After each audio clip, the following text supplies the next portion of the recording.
High voltage equipment naman, yung testingin natin. Ano? High voltage equipment, main circuit breaker, voltage indicator, frequency or hertz indicator, amperes indicator, and then yung plug niya, extension. Ayan. I-plug natin ito para magkaroon tayo ng power. Kung mapapansin mo, still walang indicator o hindi umilaw yung control source dahil naka-lockout, tag-out pa siya. Tanggalin natin to. Ayan. Then, buksan natin tong main circuit breaker. Ayan, paano buksan? Taas. Tandaan nyo yan para hindi kami malito, ha? Taas. Tapos ikot pa kaliwa. And then, itataas ko tong breaker na to. Obserbahan nyo to. Yung control source. 1, 2, 3. Ayan. Sara. Ayan, ikot pa kanan, tapos baba. Pero kung mapapansin nyo, naka-trip. Simply because the emergency stop ay naka-press. To release emergency stop, pakaliwa. Ayan.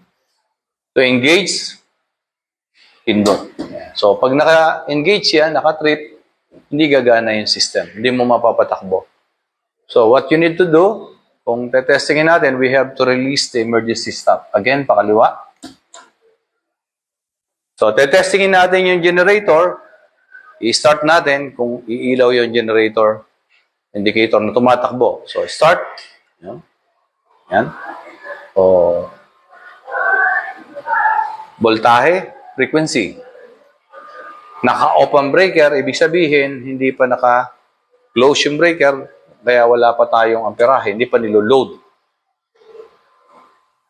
So, nung in-start natin yung generator, in-assume lang natin na yung pinaka-engine sa baba ng barko ay, o yung generator sa baba ay naka-ready na lahat. So, in-start natin sa control room.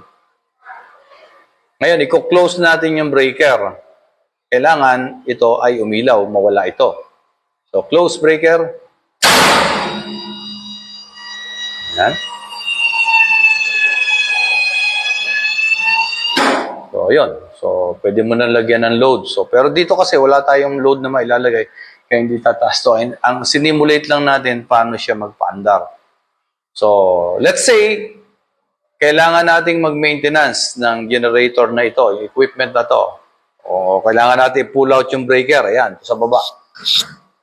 So, kailangan natin patayin yung system. Paano? Yung normal na pagpataya, kailangan mo munang i-open yung breaker. So, para ma-i-open mo to, pipindutin mo to. Tandaan nyo yan, ha? Huwag kayong malilito. Okay, open. Iilaw ito. Ibig sabihin, nag-open na yung breaker. Kung nakaganyan yung breaker, naka-open. Okay. Susunod, papatayin mo na yung generator. Okay. Generator stop. Pero may source pa rin. Yan. Yan. Bababa natin itong main breaker.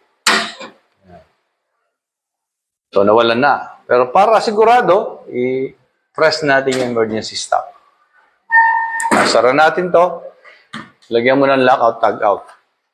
Pero para masigurado, bunutin natin yung pinaka-supply ng kuryente. Unplug natin. But then again, hindi ito barko, ha? Sinisimulate lang natin yung mga pwedeng gawin at kung naintindihan nyo, pwede nyo magawa. And let's say, bubuksan natin to. So, ito, hilahin lang natin to. And then we will be using an equipment para matest natin kung mayroong voltahe. So, pag let's say na-testing na natin, walang voltahe, may tatanggalin tayo dyan para mabunot natin yung circuit breaker. Ito, yung connector na to. Paano tanggalin ito? Yan. Hilahin. Paano ikabit? May mga pin yan, kaya dapat ingat. Salpak. Yan, kakagat yung pinaka-slot niya. Ulitin ko, ha. Tanggalin. May pin. Ingat sa pagbabalik. Huwag puwersahin. Yan. So, pag natanggal naman, nasa nilalagay? Ilalagay mo dito. Yan. Kung mapapansin mo, merong, ayun. Yeah. Meron lagayan. So, ipagmamatch mo yan, ayun. Oh. Lalagay mo lang doon. Paano tanggalin? Yan. So, yan. Paano ilagay? Yan. So, tanggal. Tapos, ibabalik dito.